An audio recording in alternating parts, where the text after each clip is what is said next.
Welcome to Aadhi's kitchen. இன்றைக்கி ஒரு சூப்பரான செட்டிநாடு மட்டன் குழம்பு எப்படி செய்கிறதுன்னு பார்க்க போகிறோம். இது ரொம்ப ஈஸி, ரொம்ப டேஸ்டி. அது எப்படி செய்கிறதுன்னு நம்ம பார்க்குறதுக்கு முன்னாடி இது வரைக்கும் ஆதிஸ் கிச்சனை சப்ஸ்கிரைப் பண்ணாதவங்க ப்ளீஸ் சப்ஸ்கிரைப் பண்ணுங்கள். பக்கத்துலேயே இருக்கிற நோட்டிஃபிகேஷன் பெல்லையும் ப்ரெஸ் பண்ணிக்கோங்க. அப்போ தான் நான் போடுற வீடியோஸ் உடனுக்குடனாக உங்கள் மேலே தேடி வந்து சேரும். இப்போ வாங்க எப்படி செய்கிறதுன்னு பார்க்கலாம்.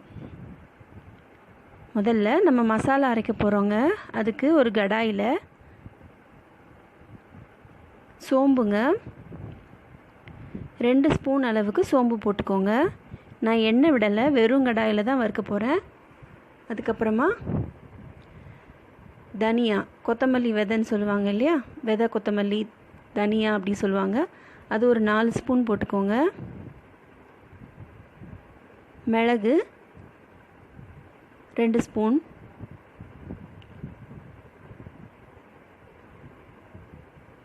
அதுக்கப்புறம் சீரகம் அதுவும் 2 ஸ்பூன் போட்டுக்கோங்க.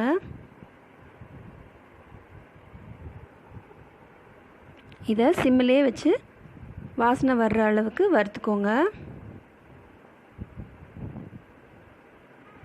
கருக விட்டுறாதீங்க. அப்புறமா ஒரு 10லேருந்து 12 காஞ்ச மிளகாங்க, அது அவங்கவுங்க காரத்துக்கு ஏற்ற மாதிரி போட்டுக்கோங்க. நல்லா வறுத்துக்கோங்க. இதோட ஒரு 20 சின்ன வெங்காயங்க, அதை போட்டிருக்கேன். அப்புறம் ஒரு துண்டு இஞ்சி, ஒரு 10 பல்லு பூண்டு போட்டுக்கிறேன். பூண்டு ரொம்ப குட்டி குட்டியாக இருந்தது, அதனால 10 பல்லு போட்டிருக்கேன். நீங்கள் மலை பூண்டு, பெரிய பூண்டு யூஸ் பண்ணுறீங்க அப்படின்னா ஒரு 5-6 பல்லு போட்டாலே போதும். நல்லா வறுத்துக்கங்க. கருகை மட்டும் விட்டுறாதீங்க.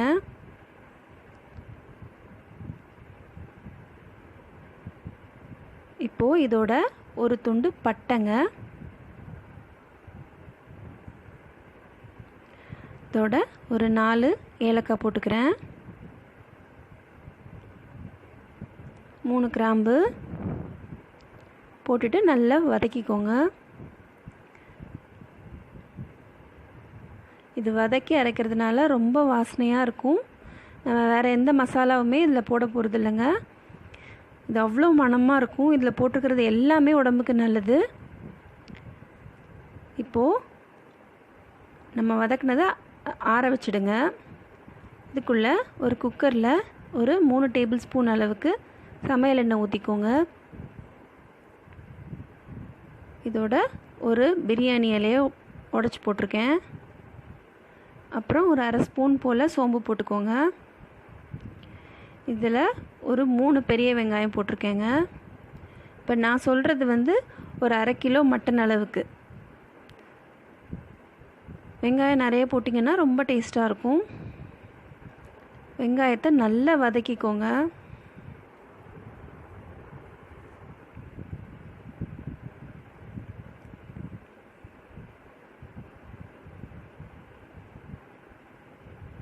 உப்பு போட்டிங்கன்னா சீக்கிரமாக வதங்கிடும், அதனால் ஒரு 1/4 ஸ்பூன் போல் உப்பு போட்டுக்கோங்க.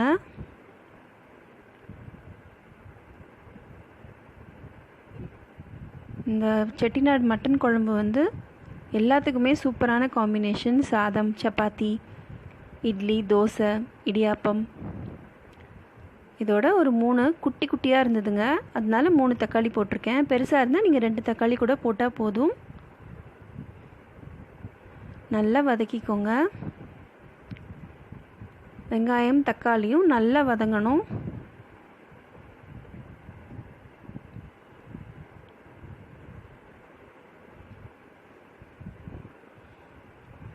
பாருங்கள், அந்த எண்ணெய் கசிஞ்சு வர்ற அளவுக்கு வதங்கணும்.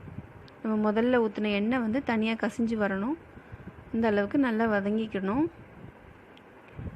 தக்காளி கொஞ்சம் உருவம் தெரியாமல் வதக்கிக்கோங்க.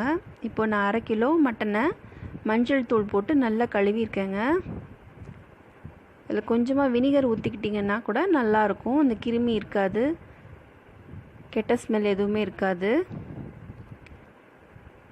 நான் கொஞ்சம் எலும்பாக இருக்கிற மாதிரி போட்டிருக்கேன். இந்த நல்லி எலும்புன்னு சொல்லுவாங்க இல்லையா, அந்த எலும்பு குழம்பு தான் இது. ஆக்சுவலாக ஃபுல்லாக எலும்பாக இல்லாமல் கொஞ்சம் கறியும் சேர்த்து வாங்கிட்டு வந்தாங்க. இது ரொம்ப ரொம்ப நல்லது. வளர்கிற குழந்தைங்களுக்கு, வயசானவங்களுக்கு, அப்படி எல்லாத்துக்குமே ரொம்ப நல்லது. இப்போ நம்ம அரைச்ச மசாலா இருக்குது பார்த்திங்களா, கொஞ்சமாக தண்ணி ஊற்றி நம்ம வதக்குனதை அரைச்சிட்டு இதில் போட்டுக்கிறோம். ரொம்ப தண்ணியாக ஆக்கிடாதீங்க, கொஞ்சம் கெட்டியாக அரைச்சிக்கோங்க. மிக்சியில் கடைசியில் கொஞ்சமாக தண்ணி ஊற்றிடுங்க மசாலாவில்.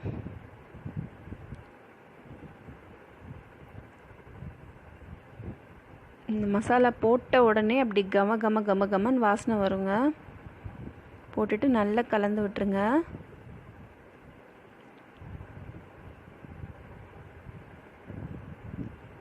இப்போது குழம்புக்கு தேவையான அளவு உப்பு போட்டுக்கோங்க.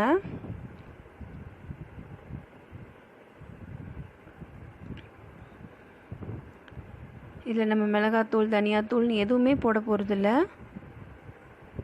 மிக்சியில் கொஞ்சம் தண்ணி ஊற்றி அந்த மசாலா மிச்சம் இருக்கிறதுல ஊற்றி இதில் ஊற்றிட்டேன். தேவையான அளவு உப்பு போட்டுக்கோங்க.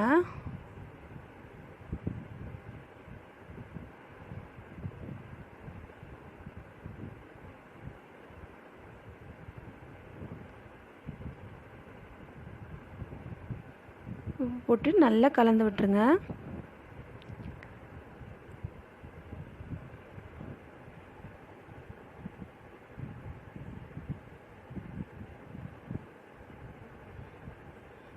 தேவையான அளவு நீங்கள் தண்ணி ஊற்றிக்கோங்க. குழம்பு திக்காக இருக்கணும், இல்லை கொஞ்சம் தண்ணியாக வேணும் அப்படின்னு ஒவ்வொருத்தருக்கும் ஒவ்வொரு மாதிரி இருக்கும். டேஸ்ட்டுக்கு ஏற்ற மாதிரி நீங்கள் தண்ணி ஊற்றிக்கலாம். நல்லா கலந்து விட்டுட்டு இப்போது அடுப்பை சிம்மில் வச்சுடுங்க. ஒரு கொதி வரணும். கொதி வந்ததுக்கப்புறமா அடுப்பை சிம்மில் வச்சுடுங்க. தண்ணி ஊற்றினதுக்கப்புறம் ஒரு கொதி வரணும். கொதி வந்ததுக்கப்புறமா அடுப்பை சிம்மில் வச்சுட்டு குக்கரை மூடிடுங்க. மூடி விசில் வச்சுடுங்க. விசில் போட்டுட்டு அரை மணி நேரம் சிம்மிலே இருக்கட்டும். இடையில விசில் வந்தாலும் பயப்படாதீங்க. அரை மணி நேரம் வந்ததுக்கப்புறமா பாருங்கள், ஆகாகா சூப்பராக இருக்குங்க பார்க்குறதுக்கே. இது திறக்கும்போது அப்படி வீடே வாசனையாக இருந்தது. மட்டன் கொழுப்பு அப்படின்னு நினைக்காதீங்க, அவ்வளோ டேஸ்ட்டாக இருக்கும். உடம்புக்கு ரொம்ப நல்லது, குளிர்ச்சி. பாருங்கள் எவ்வளோ அருமையாக கலக்கலாக இருக்குது. கொஞ்சம் திக்காகிறதுக்காக நான் தேங்காய் பால் ஊற்றிருக்கேன்.